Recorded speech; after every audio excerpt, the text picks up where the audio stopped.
이 시간 왕을 아뢰나라 마태복음 강의 24번째 시간으로 형제와 화목하고 그 후에 와서 예물을 드리라는 제목으로 말씀을 나누겠습니다. 오늘 마태복음 본문 5장은 이제 본문 5장 20절부터 마지막까지 5장의 마지막까지는 너희가 들었으나 나는 너희에게 이르노니 라는 문장이 5번 나옵니다.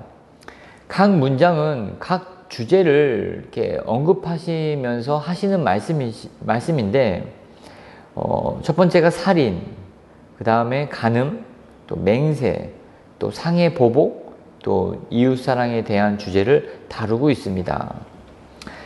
각 주제를 언급하실 때마다 예수님은 너희가 들었으나 하시면서 말씀을 시작하시는데, 이는 다른 의미로 이렇게 해석을 해본다면 너희가 알고 있긴 하나 너희가 이미 그렇게 배워왔으나 너희의 그 생활 양식으로 삼고 살고 있으나 너희의 생활 문화로 통용하면서 살고는 있으나 라는 뜻으로 해석할 수 있겠습니다. 왜 이와 같이 말씀을 하시냐면, 예수님은 율법대로 살아가는 사람들에게 이제는 그 율법의 그 조항대로 너희가 문자대로 지키고 지키지 않을 것에 대해서만 초점을 맞췄지만, 이제는 그 율법을 주신 그 하나님의 마음, 율법의 정신, 더 나아가서는 이 복음의 정신에 합당하게 살아야 된다라고 말씀하신 것입니다. 그렇기 때문에 우리는 이 조항대로 지키냐? 지키지 말 것이냐? 그렇다면 또 주님은 더 깊게 말씀하신 그 이유는 무엇이냐라고 하는 부분을 그냥 윤리적으로, 또한 이렇게 도덕적으로만 해석할 것이 아니라 복음의 관점에서 우리는 이렇게 바라봐야 한다는 것입니다. 앞으로 이 5 주제를 다루면서 그러한 관점으로 여러분들이 한번 살펴보시기를 또 바라겠습니다. 본문으로 들어가겠습니다. 20절입니다.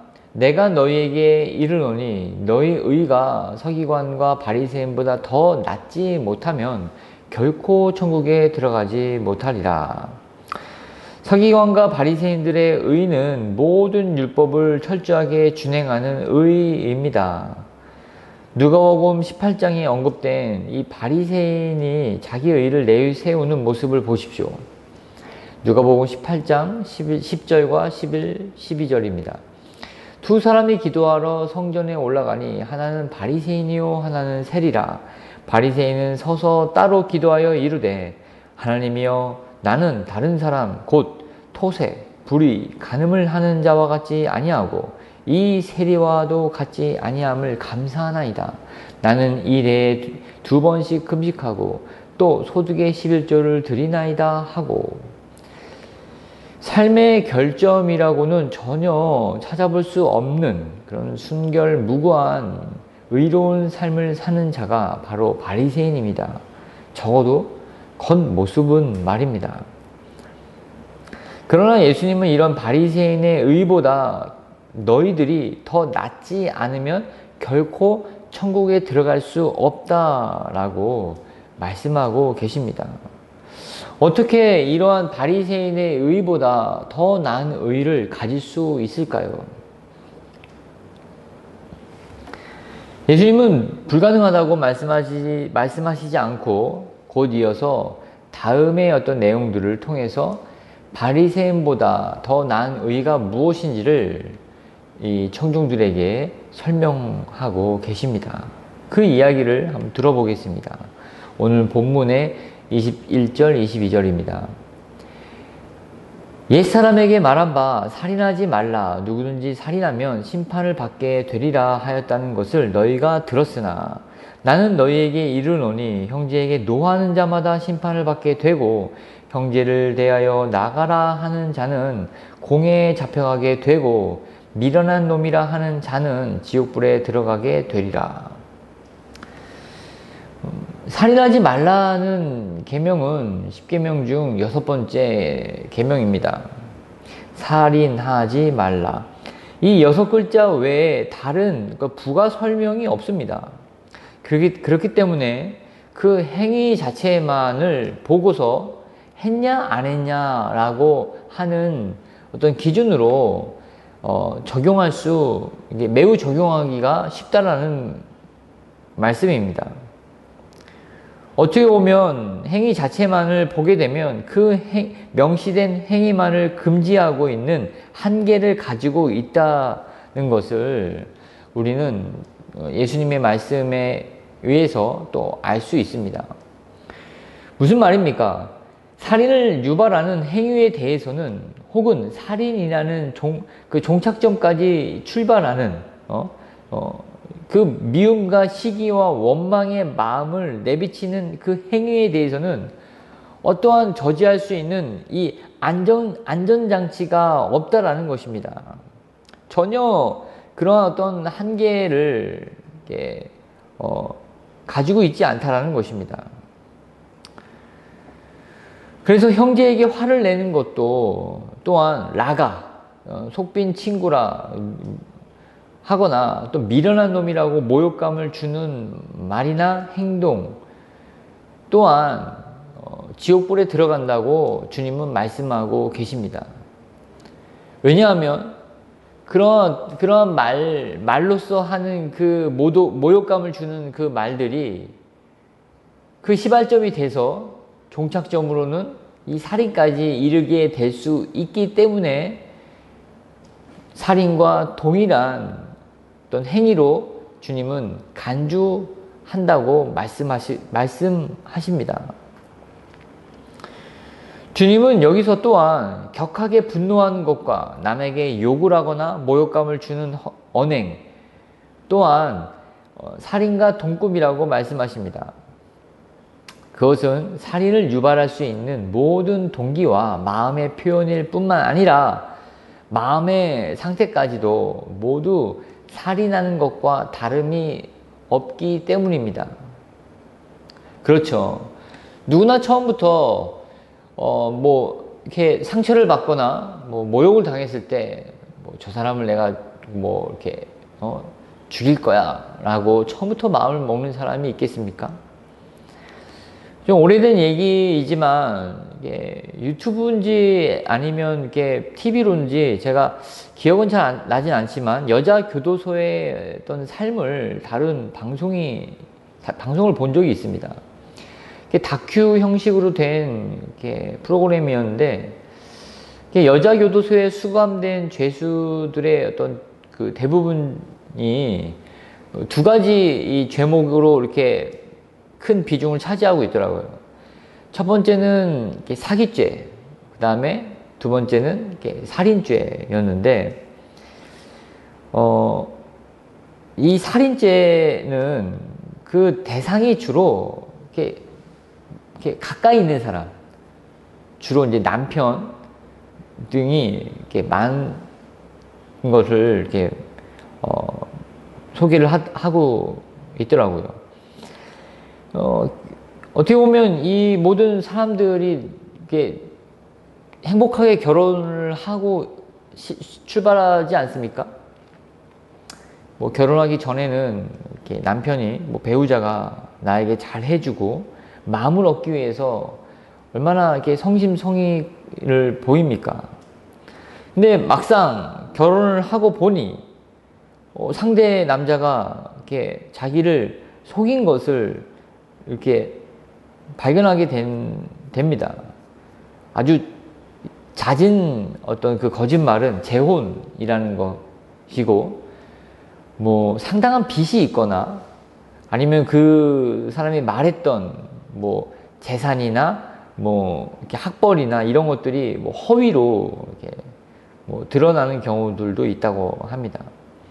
또 심지어는 뭐 숨겨놓은 자식이 있고 뭐 나쁜 버릇이 조금씩 드러나는 경우들도 있습니다. 도박이나 게임 중독이나 뭐 이런 것 때문에 뭐 살인을 하는 그런 동기가 되진 않지만 어떤 이게 뭐 술이나 다른 어떤 것 때문에 그 폭력을 행사하는 그러한 어떤 시달림으로 결국에는 살인에 이르게 되는 경우가 상당하다고 합니다.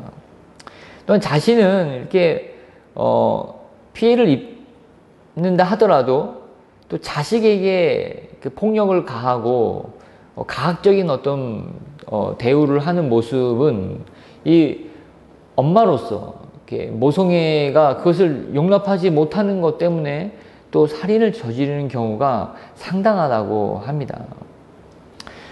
제가 본 다큐의 어떤 그 주인공은 이제 이 여인은 이렇게 임신한 상태였다가 남편의 심한 폭력으로 그만 우발적으로 이렇게 남편을 살해하고 이렇게 옥에 들어와서 아이를 출산하고 이렇게 양육하다가 이제 그 아이가 이렇게 더 이상 교도소에 엄마와 함께 있지 못할 그런 어떤 개월수가 돼서 이렇게 떨어져야 하는 그런 사연을 소개하는 부분이었습니다.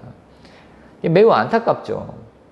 예, 이제 아이의 어떤 기억이 이제 교도소 생활을 했던 그런 기억들이 나는 그런 시기가 있나 봅니다. 이렇게 법적으로. 그래서 이제 몇 개월 있으면 이제 떨어져야 되는데 주로 뭐 이렇게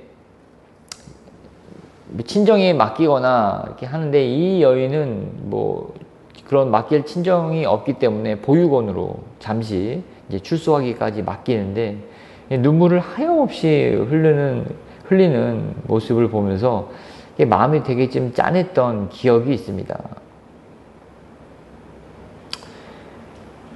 처음부터 살인하는 마음은 누구나 이렇게 같지 않죠.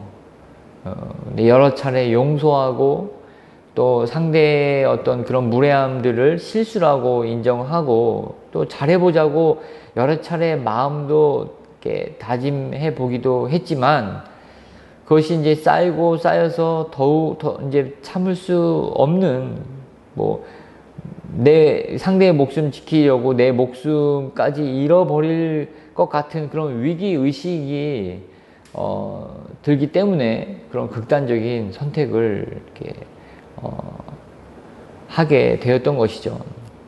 이렇듯 주님은 그런 미움을 받을 그런 마음을 이렇게 갖지 말라고, 갖도록 이렇게 하지 말라고 주님 말씀하신 것입니다. 그것도 형제에게 말입니다. 같은 하나님을 섬기고 하나님을 예배하는 한 형제끼리 서로의 허물을 감싸주고 상처를 위로해 주지는 못할 망정 어떤 이 혀로서 이 입술로 모욕감을 주고 깎아내리는 말을 하는 것은 살인죄를 저지른 것과 같다라고 말씀하십니다. 이것은 그 마음에 무엇이 있기 때문에 그렇습니까? 바로 교만함이 있기 때문에 그렇습니다. 여러분, 형제, 내가 누군가를 모욕하는 그런 말을 합니다. 아유, 저것도 못해? 뭐 해도 저거밖에 안 되냐? 막 이런 식의 어떤 말을 할 때는 그 마음에 무엇이 있다는 겁니까? 바로 교만함이 있다는 것이죠. 어떻게 보면 종교적 우월성.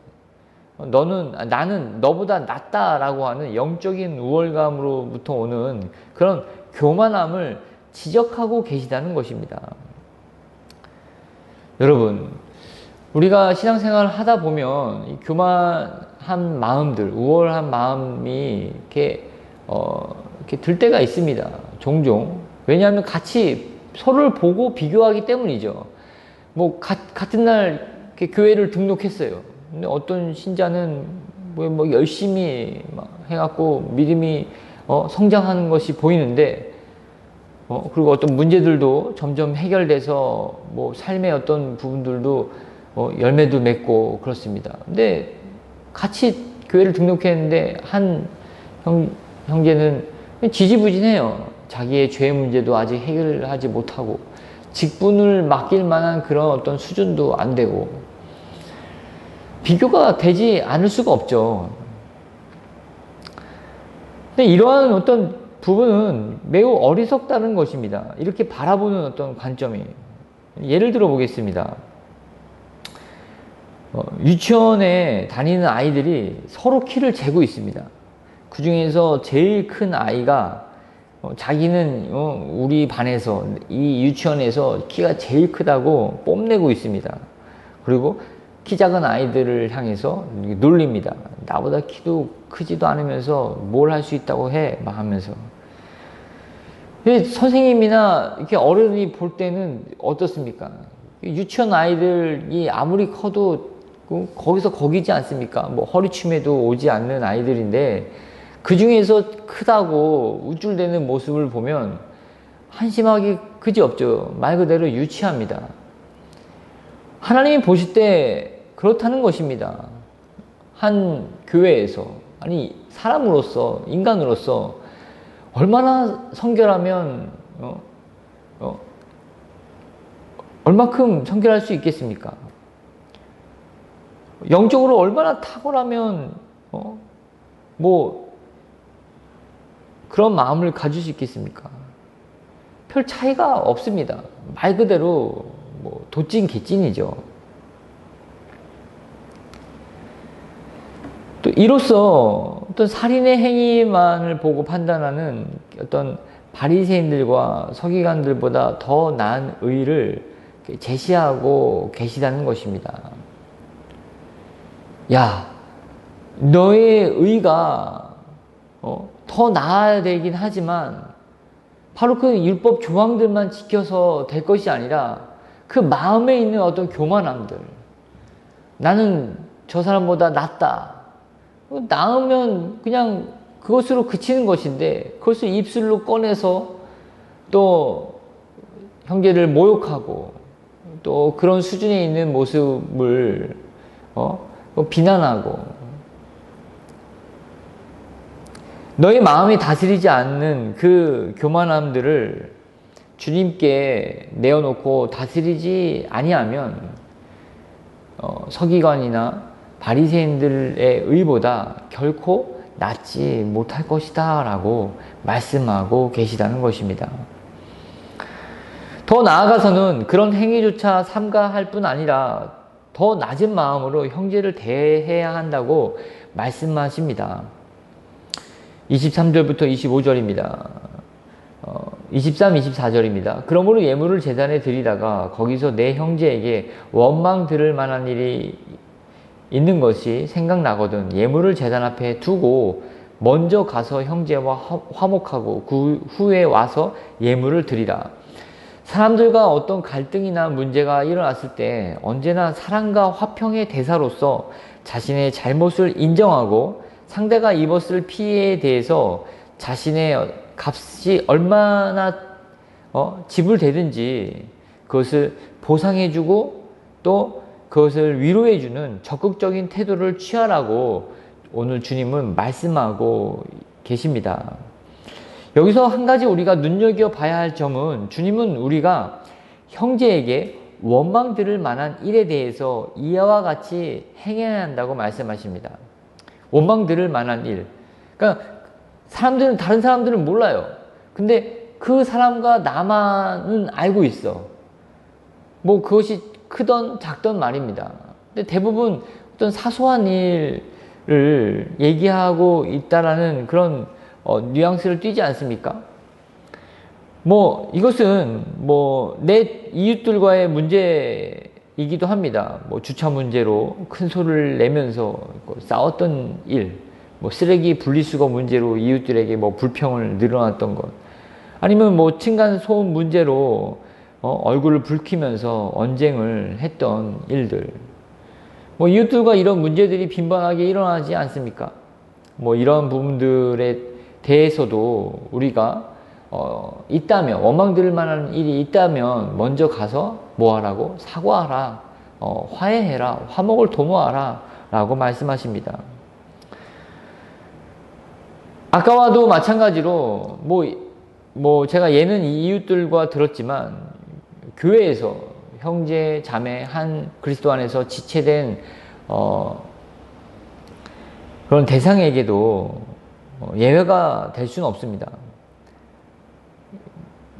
교회 크고 작은 행사를 치르면서 그 과정 속에서 서로 상처를 입히고 상처를 받아서 행사가 끝나면 은혜는 온데간데 없고 오직 남는 건 상처만 남아있는 모습을 또 이렇게 보지 않습니까? 식사를 접시에 먹느냐, 식판에 먹느냐, 그런 문제로 집사님과 권사님이 다툽니다. 싸우는 당사자들도 진이 빠지지만 보는 사람들도 은혜가 되지 않는 모습을 흔히 목격하기도 합니다. 누구의 잘잘못을 따지지 말고 원망 들을 일이 있거든 예물을 제단 앞에 두고 먼저 가서 사과하라고 말씀하십니다. 또한 주님은 먼저 무엇을 행해야 될지를 말씀하십니다. 예배드리러 왔습니다. 근데 마음의 어떤 양심에 거리끼는 것이 있다면 예배를 드리기 전에 먼저 가서 화해하고 와서 하나님께 예배를 드려라. 영광을 드려라. 우선순위를 말씀하고 계신 것이죠. 우리가 흔히 사람에게 잘못해 놓고 주님은 나를 용서해 주셨다는 이유만으로 얼굴에 어떤 철면피를 까는 그런 사람들을 종종 봅니다. 나는 주님께 용서를 받았으니 너에게는 사과할 필요가 없다. 그런 논리를 펴는 사람들을 종종 보죠. 굉장히 안타깝습니다. 또 어떤 경우는 본인이 사람에게 용서를 구해야 하는 부분을 주님께 맡겨버립니다.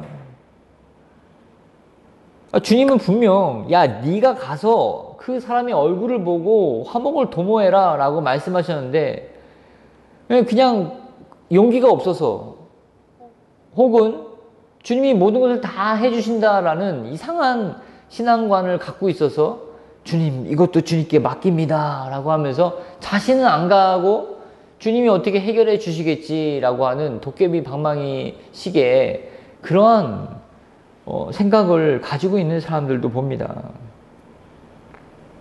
그래서 주님 뒤에 숨고 교회에 숨어버리는 경우들이 있다라는 것입니다.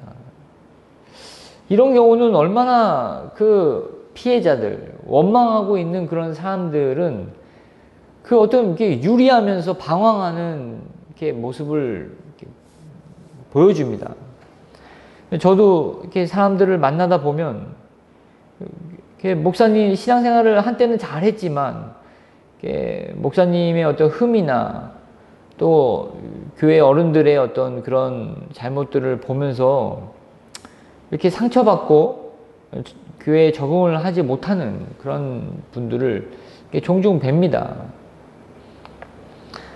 원망 들을 만한 일을 하고서 돌보지 않는 그런 이렇게 미련함이라고 해야 될까요? 그런 어떤 이렇게 양심에 또 화인을 맞은 그런 부분 때문에 이렇게 실족하는 그런 영혼들을 만들어내는 그런 모습을 쉽게 본다는 것이죠. 우리는 내 자신에게는 이와 같은 일들은 혹시나 벌어지고 있진 않는지 돌아봐야 할 것입니다. 주위를 살피십시오. 나와 내 주변의 사람들. 주위를 살피면서 우리는 나를 통해서 혹시나 상처받고 있는 영혼은 없는지, 주님께 또 이렇게 화목하지 못하는 그런 영혼은 없는지를 돌아봐야 할 것입니다. 성경은 로마서 12장 15절에 즐거워하는 자들과 함께 즐거워하고 우는 자들과 함께 울라고 우리에게 말씀하고 계십니다. 내 믿음이 좋다고 홀로 신앙생활을 잘하면 되겠지. 그리고 그렇게 홀로 이렇게 성실하게 살아가면 되겠지. 그러면 주님이 기뻐하시겠지. 그렇게 생각해서는 안 됩니다. 나도 주님께 귀한 자녀이면 그 상대도 주님께 귀한 자녀입니다. 내가 하나님의 형상을 입은 그런 존귀한 자라면 그 형제나 그 자매도 하나님의 형상을 입은 존귀한 자녀이기 때문에 나는 귀하고 상대는 덜 귀하다라는 생각은 애초부터 버려야 합니다. 그래서 내 주변에 즐거워하는 자가 있다면 함께 즐거워하고 우는 자가 있다면 함께 울어주는 그러한 역할을 우리는 감당해야 할 것입니다. 다음 구절도 앞선 구절들과 같은 맥락으로 보면 좋겠습니다.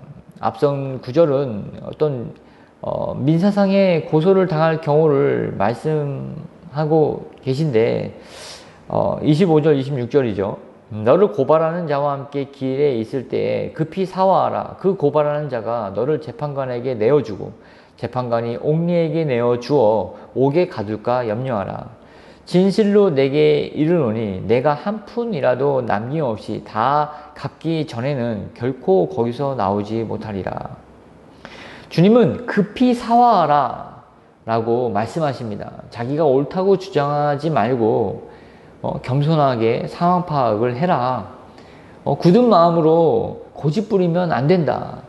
이렇게 교만해지면 이렇게 자존감보다 이렇게 자존심이 세지지 않습니까?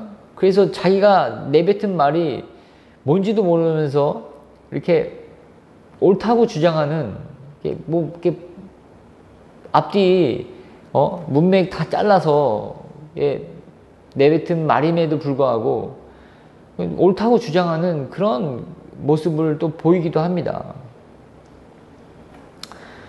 목사가 목사를 법정으로 끌고 가고 또 교회 직분자들이 또 목사를 고소하기도 하고 또 교회와 교회가 서로 법정 다툼을 벌이는 모습을 흔하게 봅니다.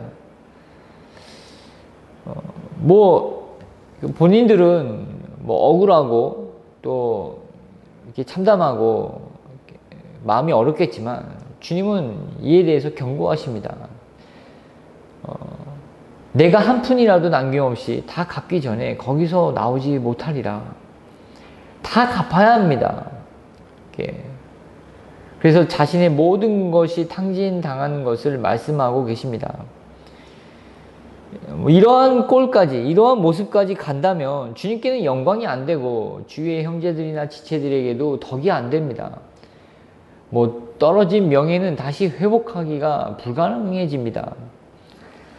그렇게 되기 전에 급히 아주 빠르고 민첩하게 움직이라고 말씀하십니다. 이 빠르고 민첩한 마음은 어떤 마음입니까? 바로 겸손한 마음입니다. 낮은 마음, 겸손한 그 가난한 마음이었을 때 민첩하고 그리고 빠르게 움직이지 않습니까? 자기보다 남을 낮게 여기는 마음을 가지라고 말씀하십니다. 잠언 12장 15절에 미련한 자는 자기 행위를 바른 줄로 여기나 지혜로운 자는 권고를 듣느니라. 미련한 자는 자기 행위를 바른 줄로 압니다. 그렇기 때문에 고집부려서 그래 한번 끝까지 가보자. 갈 때까지 가보자. 끝장을 내자. 라고 합니다. 그러면서 자기 어떤 가정이 깨지고 사회생활이 정상적으로 원활하게 할 수가 없으며 또 교회의 어떤 모습은 그냥 다 무너지는 그런 광경을 이렇게 못 느낍니다. 상대가 왜 그렇게 화를 내고 왜 나에게 저렇게까지 대하는지 깊이 이렇게 헤아리면서 자신의 마음을 낮춘다면 얼마든지 끝까지 가지 않고 큰 손해를 보지 않고 문제를 해결할 수 있다. 또 그렇게 해결해라 라고 말씀을 하고 계십니다. 이 모든 것은 무슨 말입니까? 살인하지 말라라고 하는 조항만 뭐 지키냐 지키지 않느냐라고 하는 그런 어떤 얄팍한 신앙 생활에서 정말 하나님의 마음을 헤아리고 내 주변의 사람들의 마음을 헤아리는 그러한 의를, 그러한 마음을 품으라고 오늘 주님은 말씀하고 계십니다. 왜 그렇습니까? 바로 복음이 하나님이 먼저 우리의 마음을 헤아리셨기 때문입니다. 그 죄악에 눌려서 그 죽음의 공포, 죄에 대한 어떤 두려움으로 인한 그 눌린 마음을 하나님이 헤아리셨기 때문에 그의 아들 독생자를 우리에게 화목제물로 보내주시지 않았습니까? 하나님의 그 명령대로라면, 약속대로라면 그 열매를 먹으면 반드시 죽을 것이다. 그래서 먹고 죽게 내버려 두면 하나님의 의무는 다 한 것입니다. 뭐 더 이상 할 게 없지 않습니까? 그래, 너 명령 지키지 않았지? 약속을 깨트렸지? 그럼 벌 받아야지. 그러나 그 언약의 그 조항 텍스트로만 하나님은 지키지 않으셨던 것입니다. 그의 어떤 그 죽음에 떨어져서 신음하고 있는 그 인간의 연약함을 헤아리시면서 다시 우리를 그의 아들의 자리로 존귀하게 올려놓으실 수 있는 길을 여셨던 것입니다. 그러한 은혜를 받은 우리가 어찌 다른 지체들을 향해서 또 형제들을 향해서 매정하게 그렇게 살아갈 수 있겠습니까? 이것은 서기관이나 바리새인들이 가지고 있는 의에 불과하다고 말씀하고 계십니다. 그렇기 때문에 우리가 하나님의 마음을 헤아리고 하나님의 마음을 헤아린 그 심정으로 또 같은 형제를, 자매를, 또 한 공동체, 교회 공동체의 지체를 돌아보시는 저와 여러분이 되시기를 주의 이름으로 축원드립니다. 기도하시겠습니다.